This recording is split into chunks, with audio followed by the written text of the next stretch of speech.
From the golden age of storytelling, welcome to Truth Meets Fiction.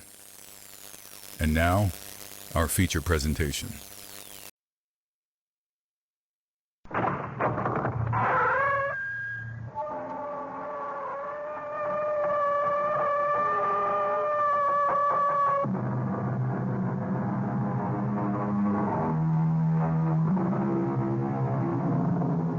Come in. Welcome. I am E.G. Marshall. Welcome to the sound of suspense. The voices of victims. The fear you can hear. For the next 52 minutes, we're going to take you into the world of mystery and murder, but mostly into the world of terrifying imagination. The story you're about to hear might be called a morality play. It's a story which has a question you can ask yourself. What is your price tag for killing a man? If you think you don't have one, listen to the story of Walter Van Haas and the Chinaman Button. Mr. Van Haas, I'm making this as easy for you as pushing a button. Now, if you give your approval, my agents in Johannesburg will be contacted within hours.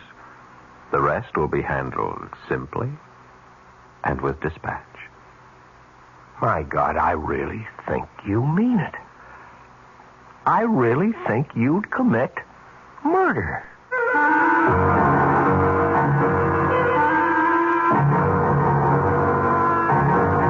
Our mystery drama, The Chinaman Button, was written especially for the Radio Mystery Theater by Henry Slessor and stars Paul Hecht.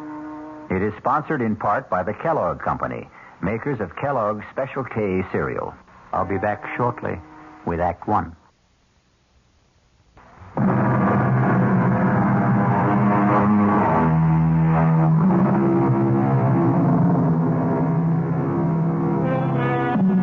And now, Act One of The Chinaman Button. But it does not begin in China.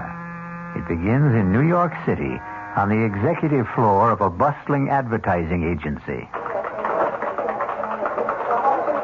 Good morning, Mr. Fish. Good morning, Susan. How have you been? How is Hawaii? Oh, just great. Oh, you look perfect. My partner get in yet, or is he goofing off? Oh, no, Mr. Michaels is in his office. He's been there since 8 o'clock. Oh, don't give me that. I'll bet Lou hasn't been in the office before 10 since I went on vacation. Well, what do you know? There you are, just like Susan said. Hello, Phil. Welcome back. How do I look? Fat and sassy? 3 weeks in Hawaii. Luau every night. Plenty of rum and pineapple. I figured I gained 10 pounds. Well, it looks good on you, Phil. No kidding. What is this? What's the matter with you? I'm nice and brown. You're white as a sheet. You look terrible. Lou, are you sick or something? No, I'm okay. I'm fine. You look like you've been sleeping in the office or something. Well, let's hear it. There's some bad news, right? Something happened while I was away? Yeah, that's right. Something's happened, Phil, but it wasn't my fault, so help me. Okay, come on. Let's have it. We lost an account, Phil. Okay, so we lost an account. We lost the Brewster account. You want to tell me that again? I know it's real bad news, but I don't know how else to tell you. Brewster's definitely out. You want to tell me what you did wrong, Lou? Well, nothing, Phil. I swear it. It'll come out sooner or later. Phil, I had nothing to do with it. It started with a call from Charlie Edwards a week after you left. He wanted to talk to you. He said it was urgent. When I told him you weren't here, he hung up. Next thing I know, there's a letter from old man Brewster, the official 90-day notice of termination. But did you call Charlie? Well, sure, I called him. Only Charlie isn't the ad manager anymore. Charlie's got a new job. He was kicked upstairs. He's in customer relations, out of advertising completely. There's a new guy in charge. Lou, you know what you're telling me. You are telling me that our gross profit has been cut in half. You think I don't know that? I think I better sit down.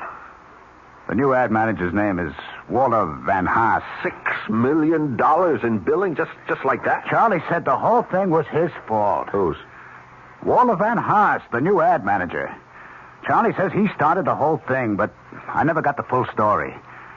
Charlie's been too busy in his new job to talk to me. Give me that phone.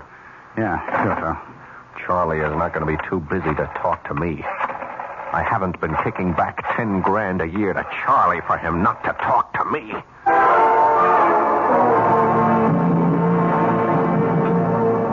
You want to know who Walter Van Haas Haas is? I'll tell you, Phil. He's a Boy Scout, and he won his merit badge for backstabbing. So, Walter Van Haas is a backstabber. How did he get close enough to do the job? He's my assistant. He's been my assistant for like 8 months. How come I never knew it? Because that's the kind of guy Walter is. He keeps in the background. He's a mouse, Phil. A $200-a-week mouse. Only this mouse roared like a lion, right? 2 weeks ago, he came running into my office with a box full of invoices. It seems he was conducting a private investigation, Phil. Can you believe that guy? He was checking into all the supplier bills you guys sent over. He was actually checking out every engraver, every stat house, every printer, every artist bill. Phil, he found overcharges like 50, 60, even 100%. You were his boss, Charlie. Why didn't you tell him what to do with his invoices? He thought I'd be shocked. He wanted us both to go to Old Man Brewster and expose your agency. That's when I did the only sensible thing. And what was that? I offered him part of my take, a third of it. Phil, he practically turned blue when I offered him that money. Him take a bribe, the Honorable Walter Van Haas? Are you kidding me? It could have been the whole 10,000, and it wouldn't have been enough. It was a matter of principle. You dig? No, I don't. He didn't tell Brewster about my offer. He wouldn't rat on me. That was part of his code, too, but he did tell the old man about the phony charges. I couldn't stop him. That's when I got booted upstairs, and you got booted out. And Mr. Walter Van Haas gets your job. He didn't even want to accept that. Can you believe it? Old man had to twist his arm to get him to accept it, and a $50-a-week raise. What is this guy, some kind of a fanatic? I don't know how to describe Walter. He's so square. He's so honest. I swear it's true. You couldn't budge this guy for $1 million. $1 million.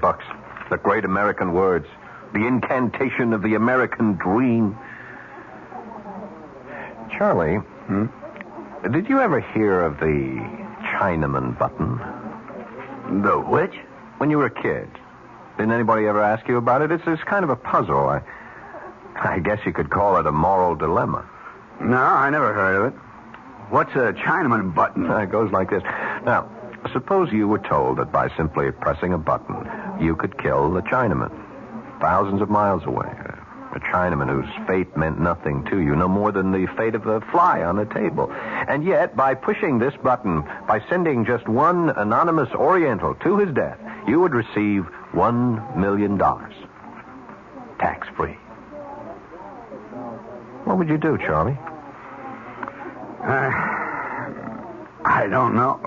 Press the button, I guess. Sure, that's right. You'd press the button. I'd press the button. Even Walter Van What's-His-Face would press the button. No, not him. Not that guy. Oh, yeah, sure he would, Charlie. No, I really don't think so, Phil. Walter would think about it and begin wondering if that Chinaman might not have a wife and kids. Walter does. He's got 5 kids, as a matter of fact. You're wrong, Charlie. Everybody's the same when it comes to money. It's the great leveler. No, I really mean it. Walter wouldn't push that button for $10 million. That's the kind of guy he is. And that's why you don't have the Brewster account anymore. He pushed that button just like anybody else. Okay. What's the difference? There isn't any Chinaman Button. So what's the difference? That's right. There isn't any Chinaman Button. Or is there?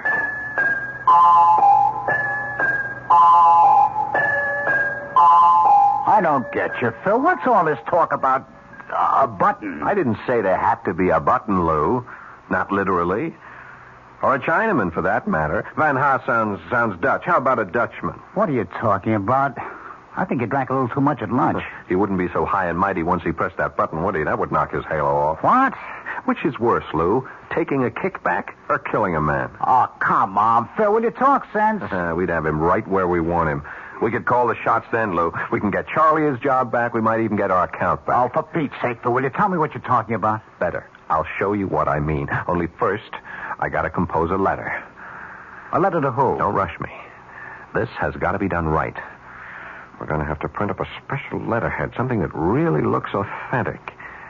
Somebody in the art department can do that. Well, what for? Yeah, let me use that portable of yours. We'll have to find one of those services that post letters from overseas. Dear Mr. Van Haas, You're writing this guy? Yep. Well, what are you going to say to him? I am going to offer him the American dream, Lou.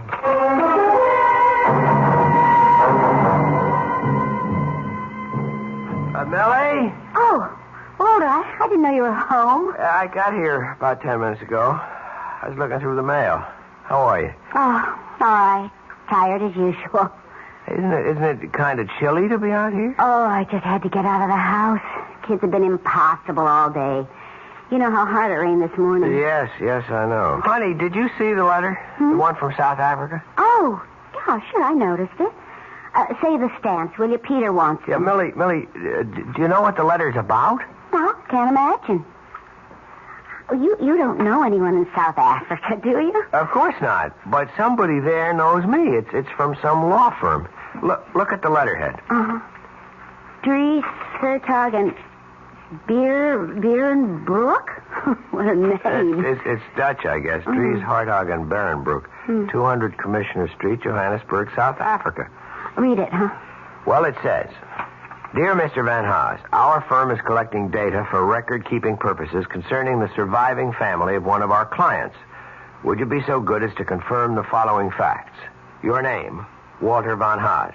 I can confirm that, all right. Well, go on. Read the rest. Your father's name, Benjamin Van Haas. Right again. Your mother's name, Sylvia Reach. I didn't know your mother's name was Sylvia. She always hated the name. That's why she called herself Sally. Anyway, now let's see. Paternal grandparents, Jan Van Haas, Elsa Voort. If the foregoing facts are not correct, would you kindly advise us by return mail? Well, I just saved some postage anyway. Is that all it says? Now, just one more sentence. If these facts are correct, there is no need for further communication. Thank you for your attention to this matter. Yours faithfully, L. something or other. I can't make out the signature. For heaven's sakes, Walter, what do you suppose it means? I haven't the faintest idea. Maybe I've got a rich uncle in South Africa. Maybe he owns one of those diamond or gold mines. If only. Tell him to send us a couple of diamonds fast. Maybe we could start looking for a new house. If I don't get out of this cheese box soon, I'll just go out of my mind. I'll settle for a couple of gold nuggets. We can melt them down and use them to fill Elsa's teeth. That ought to cut down that dental bill. Look, why don't you write to those people in South Africa and ask them what it's all about? Well, you heard what the man wrote. If these facts are correct, there is no need for further communication.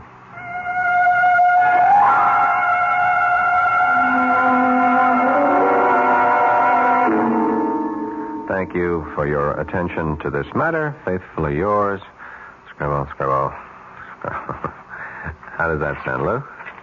Sounds like the real thing, Phil. Look at that letterhead. Is that perfect or is that perfect? Harry Trenner in the art department did it. Use the transfer type you just rub on the paper. You can't tell it from the real thing. Well, where'd you get the names from? Van Haas's family? I got them from Charlie Edwards, right out of the files at the Brewster Company. You really got it mailed from South Africa? Yeah, straight from Johannesburg. Airmail special delivery. Should have arrived by now. Phil, it's crazy.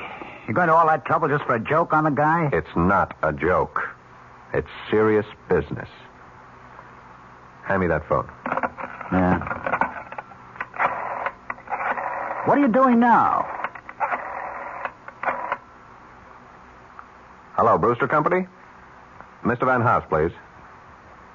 My name is Thompson. Just tell Mr. Van Haas that I wish to speak to him in connection with South Africa. I'm sure he'll understand. Yeah, I'll wait. Phil, will you please tell me what you're doing? I'm going to make an appointment with this man, Lou. I'm going to make a deal with him. For the Chinaman Button.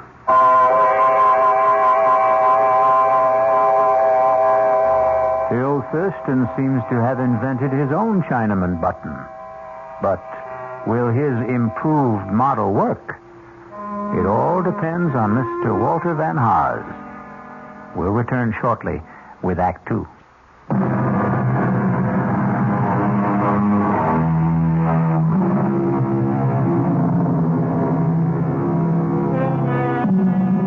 Now, let's go back to Phil Thurston. Or rather, let's go back to Mr. Thompson, since that's the name Mr. Thurston used to make his reservation at the Ebb Tide restaurant in downtown Manhattan. Nice of you to come all the way downtown to meet me for lunch, Mr. Van Haas. That's okay. I'm sorry I don't have a permanent office, so a place like this is convenient for me. You still haven't told me what business you're in, Mr. Thompson. I would have come to your home for this meeting, but I didn't want to disturb your wife and children. You do have children, don't you? I sure do. 5 of them. How old are they? Stepladder. 2, 4, 6, 8, 10. That's a lot of mouths to feed. Yep, and teeth to fill. Yes, I don't doubt it.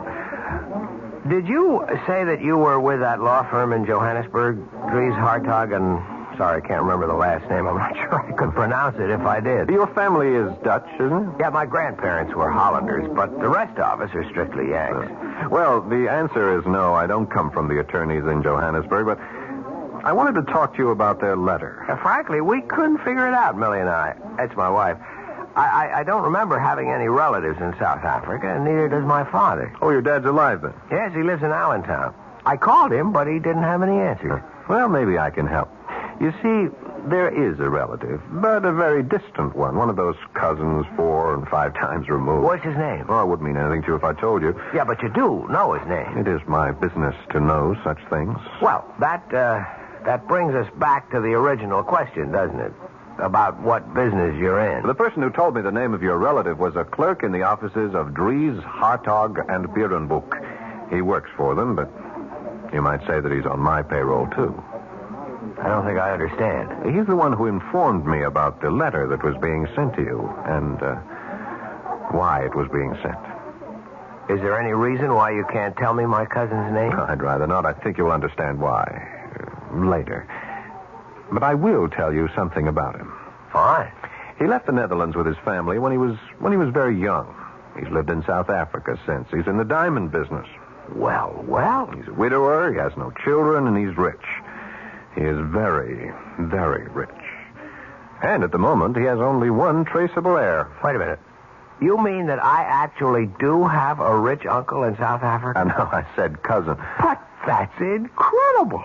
I mean, Millie and I were kidding about it. We even said that he might be in the diamond business. Oh, he is, very much so. And are you saying that I'm his only heir? That's correct. Well, if there was the possibility of some kind of inheritance, why didn't the lawyer say so? Simple enough. There was nothing to say. What? The attorneys were only performing a routine function, putting the gentleman's will in good order. Undoubtedly, they'll have to redraw the will sooner or later in favor of a closer relation, such as a new wife. A wife? You see, this rich cousin of yours is only 41 and in excellent health. How old are you, Mr. Van Haas? 43. So that's all there was to it, just a routine inquiry. At the moment, that's all there is to it. Well, I'm not surprised. I never did believe you get something for nothing in this world. I said at the moment. What do you mean? Mr. Van Haas, you don't know this man in South Africa. You don't know the first thing about him. In fact, he means nothing at all to you. I guess so. And the only way he could mean something to you is by dying, isn't that right? Well, that's a rough way of putting it, but if you mean that he won't benefit me until his death, I guess that's obvious. Now, what if I told you that this man will be dead in 2 or 3 days, and that his entire estate will be yours? I thought you said he was healthy. Well, I'm just asking how you would feel. Sorry for the guy, I suppose. Sorry about a man you don't know. Well, he's a human being. I see. Mr. Van Haas, did you read the newspaper this morning? Yes, I did. You looked at the obituary page? Yeah, briefly. Did you feel sorry for all the people whose death was reported? Did you feel any real sorrow for them? No, I can't say I felt sorrow. Because they were all strangers, weren't they?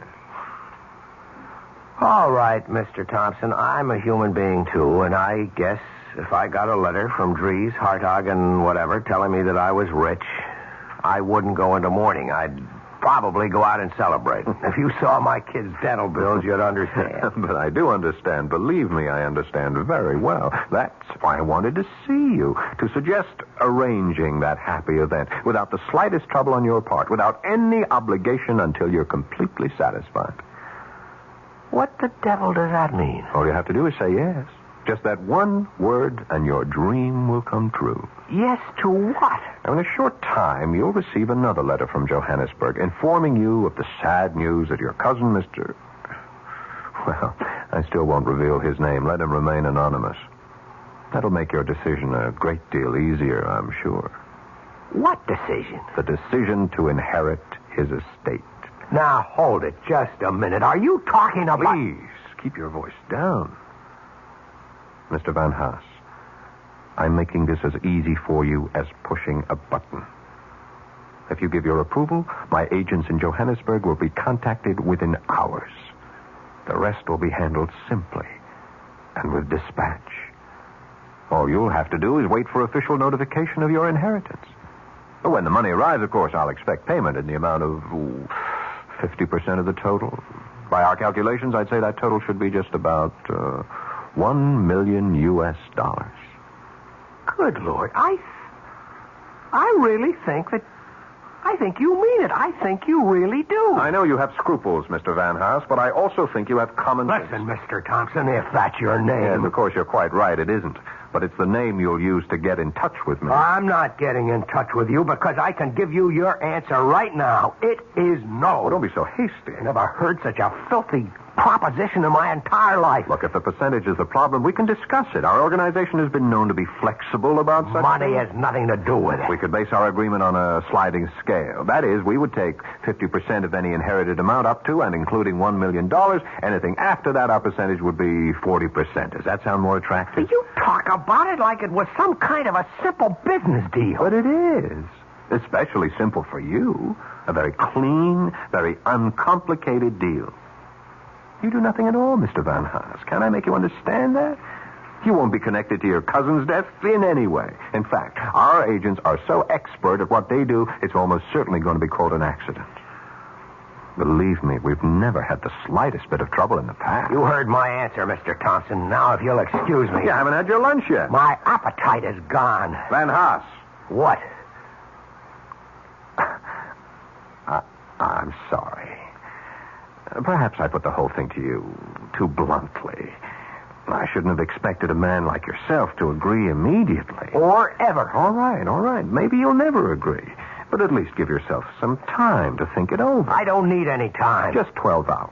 12 hours, that's all I'm talking about. Now, if you change your mind any time during the next 12 hours, you can reach me at the Florentine Hotel on 51st Street. Hey, did you get that name? I don't need to remember it, Mr. Thompson. I'd like to forget your name, too, in this whole conversation. I'll be at the Florentine Hotel between 8 o'clock and midnight tonight. Don't call me after 12, my sleeping habits, you understand? I don't see how you can sleep at all, Mr. Thompson. You'd be amazed at how well rich men sleep. Well, you can go to bed early tonight.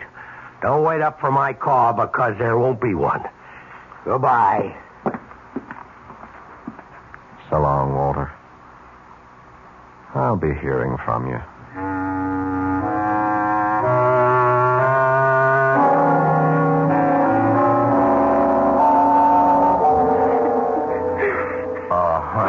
Honey, cut it out.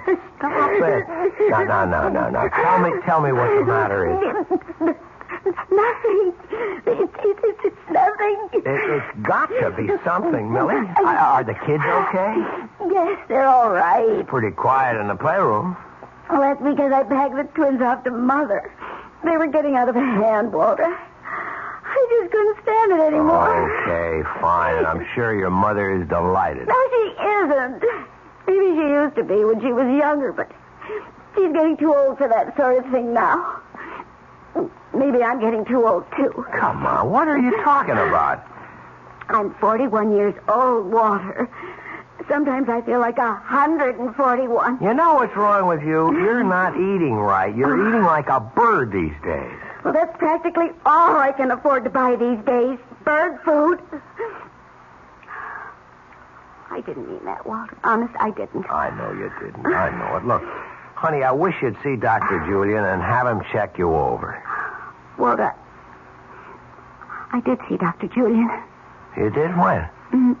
This morning. I didn't know you were going. Well, I didn't want you to know.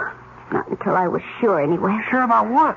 Hey, you're not sick, are you? I mean, did he find anything serious? No, I'm not sick. I'm pregnant, Walter. What? You see, I'm not over the hill after all. I can still make babies. It should be some sort of comfort, shouldn't it? A baby? Dr. Julian shook his finger at me and said he was going to call you sometime and give you a lecture on the population explosion. Well, that's just great, honey. No, Walter, it's not just great. Oh, honey, don't pretend to be happy about it. I just can't be. Well, it's not the end of the world. Oh, that's right. It's a beginning, isn't it? That's what Mother said when I told her.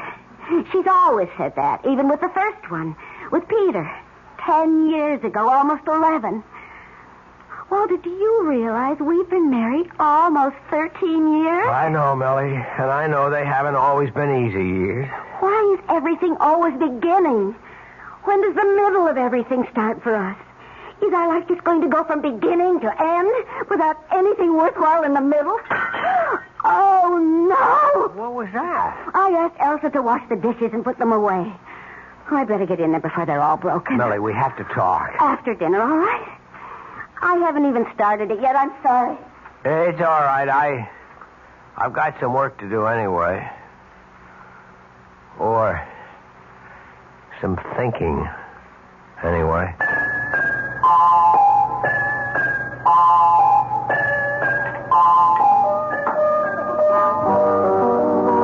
That's right, Charlie. I'm staying downtown tonight. Ah, you got something going for you, Phil? You might say that. Oh, you bachelors really have a good life. Where does she live? Pat around here? Actually, I took a hotel room for a couple of days at the Florentine. She wouldn't have a friend, would she? Well, I could call Louise and tell her I have to work tonight. Now, forget it. She'll never buy that. My wife's got a built-in lie detector. Don't eat your heart out, Charlie. This is strictly a business proposition. Yeah, I know your business propositions, Phil. Monkey business. You're trying to get a new client for the agency, right? Something like that. How do you think it looks? Will you get the deal? Charlie, I'm almost dead sure of it.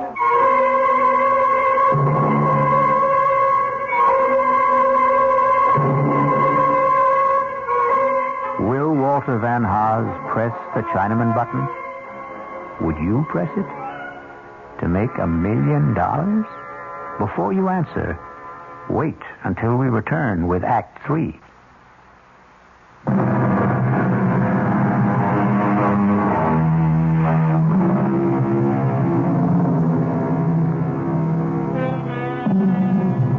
Now let's pay a visit to the Florentine Hotel. It's a posh little hotel with all the conveniences. And in room 610, there's a gentleman registered under the name of Thompson.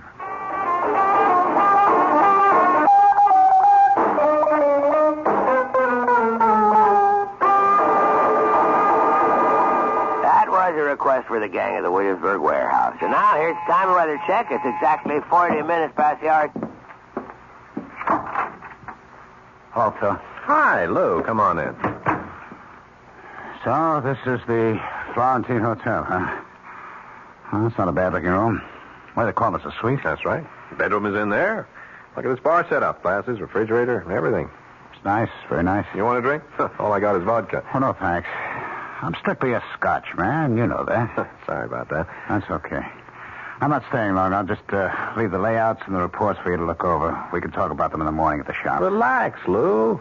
Your wife knows you're working late tonight, doesn't she? Yeah, she knows. Well, sit down. Take it easy.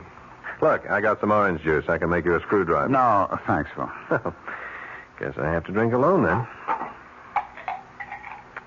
Well, aren't you going to ask me about your friend, Van Haas? What about him? I told you I was going to see him today, or rather that Mr. Thompson was going to see him. Did you? That's right. I saw him for lunch and told him the whole story about how easy it was for him to become a millionaire just by pushing the Chinaman button. Or maybe I should have called it the Dutchman button. Did he believe it, Phil? All the way. But did he go for it? I mean, about having the guy in South Africa killed. No, he wouldn't go along. Ah, so Charlie was right. He said no because he was scared. He was afraid that he was getting into something too deep for him. Well, maybe that wasn't it, Phil.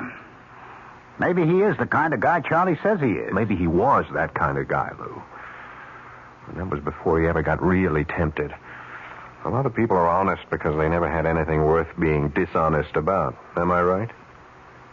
You don't think much of people, do you? I think people are people, that's all. Open your eyes, Lou. Look at what's happening all around you. Everybody's on the grab. You don't know that by now. You've been living in a cave all your life. All right. I don't want to argue with you. Everybody's corruptible, Lou. Everybody. High and low. Yeah, it sure looks like it these days. These days, old days, any days. We're just hearing more about it now. That's the only difference. But there are limits, Phil. I mean, like what you offered Van Haas.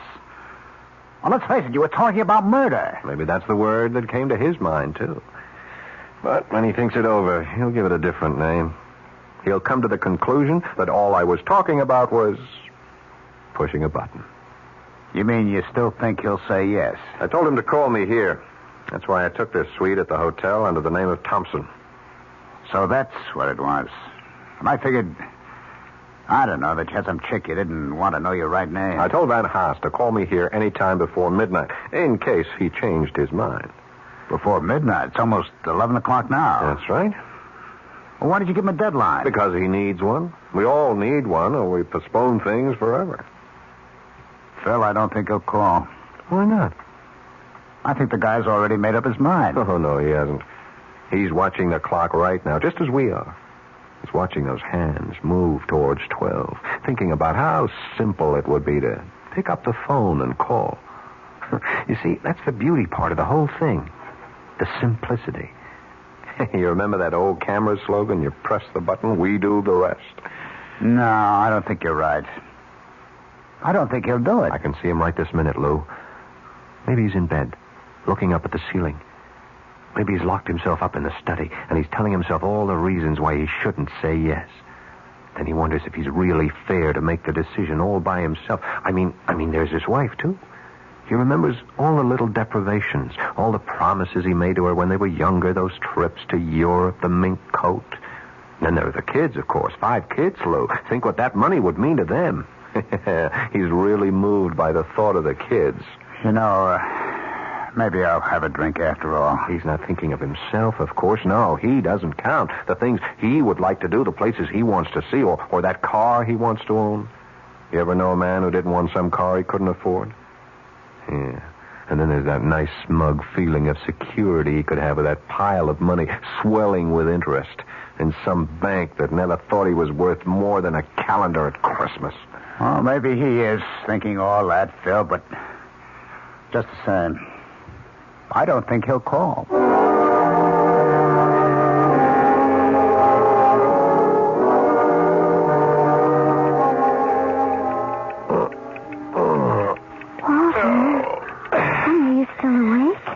Yep. Do you feel all right? Yeah, I'm okay. You're not still thinking about it, are you? About what? About, the baby. Oh, no. No, Millie, I wasn't thinking about the baby. Go back to sleep, honey. But, I'm less than 2 months gone, honey. If you're really upset about... Stop that kind of talk. Well, I just thought... Well, there are alternatives. I'm sick of hearing about that alternative. I heard about it the last time you were pregnant, remember? Sorry. I know you're worried about money. I know all the debts we have. We'll get along. Honey, you're not angry with me. No, I'm not angry. I'm just restless. I've got business worries. Can't turn my mind off. Why don't you read a while? The light will keep you awake. Well, I'll go to the living room. Walter? Yep. I love you. I love you too, Millie. Listen to that clock. Why do cheap clocks have to tick so loud? Yeah, we've got to get ourselves an electric one, maybe one of those digital clocks. Darling, they cost money. Yes. What doesn't?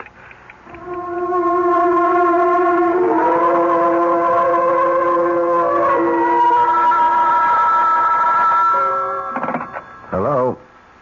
Oh, yeah, I ordered the scotch. Oh, you can, huh? All right, thanks. Sorry, Lou.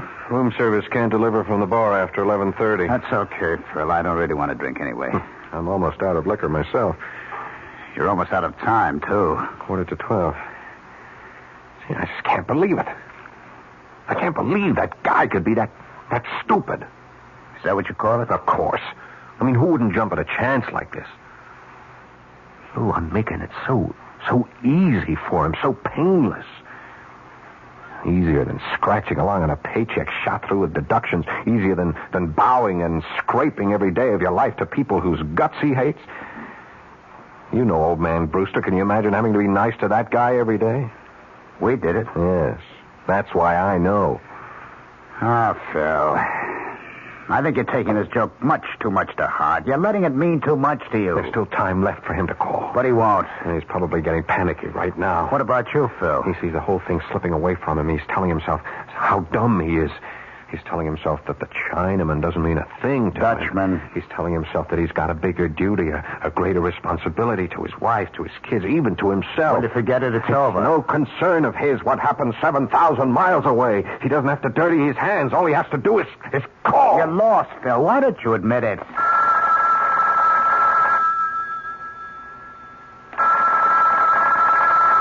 Aren't you going to answer it? Sure. I'll answer it. Maybe room service again. Maybe. Hello? Mr. Thompson, this is Walter von Haas.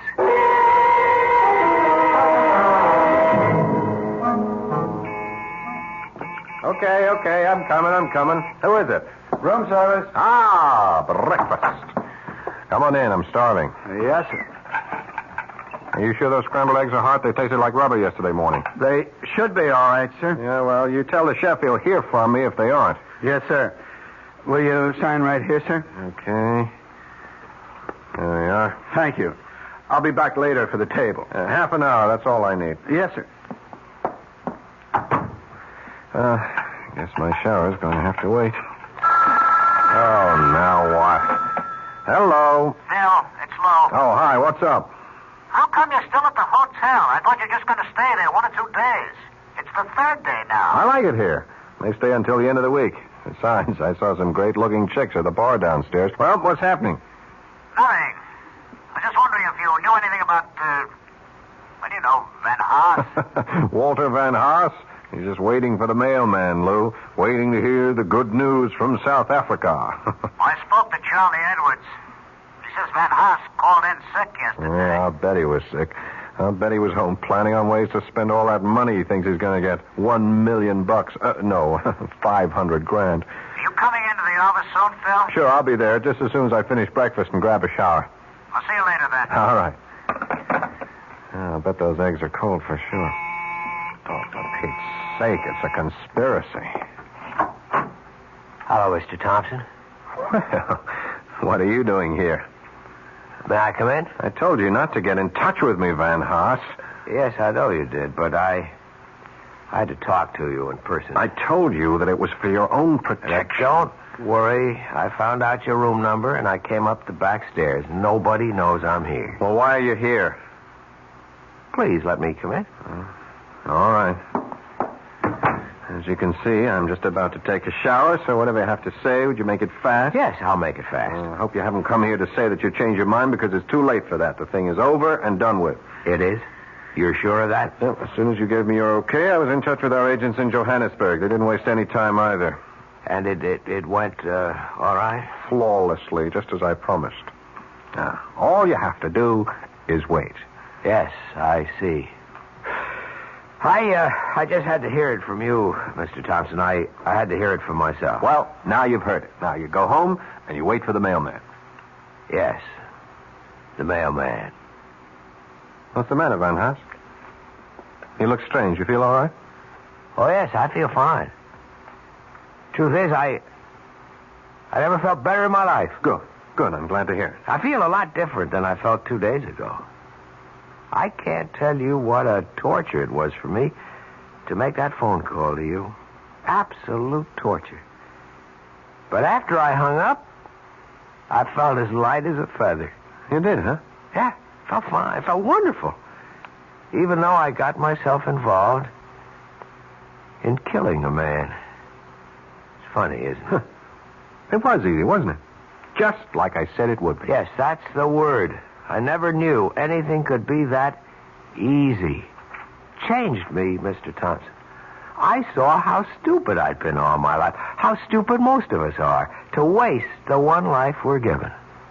I owe you a lot. Well, if you came to say thanks, you're welcome. Now, if you'll excuse me... I felt like a giant. I felt there was nothing I couldn't do. I was a coward before, a weakling. But you showed me a better way. Okay. Would you go home now, Mr. Van Haas? The less we see of each other, the better. Now, when the money arrives, I'll be in touch with you. About my 50%. Yes, your 50%. That's really what I wanted to discuss, Mr. Thompson. Tell me, does this fireplace work, or is it just for show? I really wouldn't know. But I see that they have all the implements. What are you doing with that poker? Van Haas, are you crazy? Sorry, Mr. Thompson, but 100% is so much better. I thought I'd have to bring a hammer or something, but a poker was so much better. Now, into the bathroom, Mr. Thompson. Up into the shower. Yeah. What a shame that you slipped in the tub, Mr. Thompson. What a terrible shame. Now I have to go home to wait for the mailman.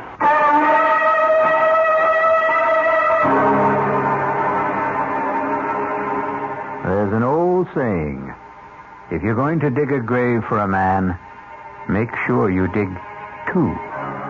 I'll return shortly.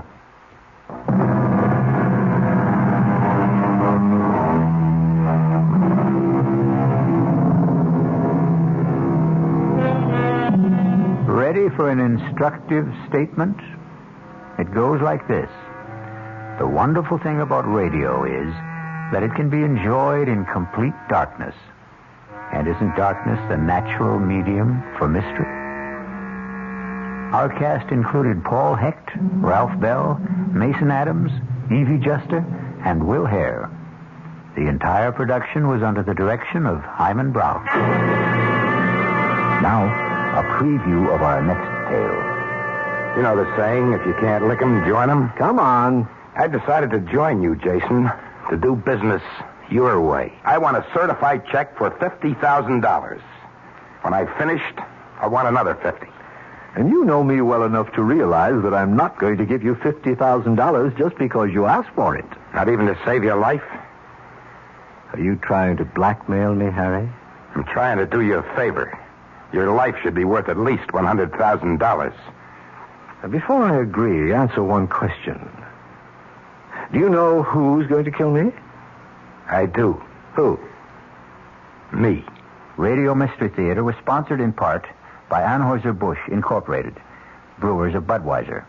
This is E.G. Marshall inviting you to return to our Mystery Theater for another adventure in the macabre.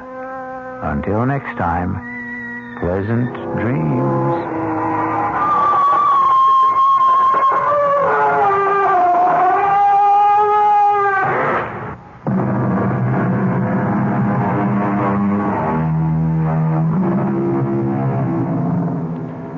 WOR Mystery Theater was brought to you by ShopRite Supermarkets, where you get a lot more for a little less, and by Suburban Savings, with offices throughout North Jersey. The preceding Mystery Theater program was furnished by the CBS Radio Network. Time magazine calls it the most outspoken and honest play about homosexuality that has ever appeared on Broadway. Clive Barnes of the New York Times agrees. Kevin Sanders of ABC TV said, as brilliant and ruthless a dissection of modern marriage as I've ever seen on stage. They're all talking about Find Your Way Home, the new Broadway hit starring Jane Alexander, Lee Richardson, and the sensational new star Michael Moriarty, hailed as the most exciting new performer to hit Broadway since Marlon Brando in Streetcar. It's at the Brooks Atkinson Theater, the play of the season. It's Find Your Way Home. You've been listening to Truth Meets Fiction. Until next time, keep a light in the window and a story in your heart. Good night.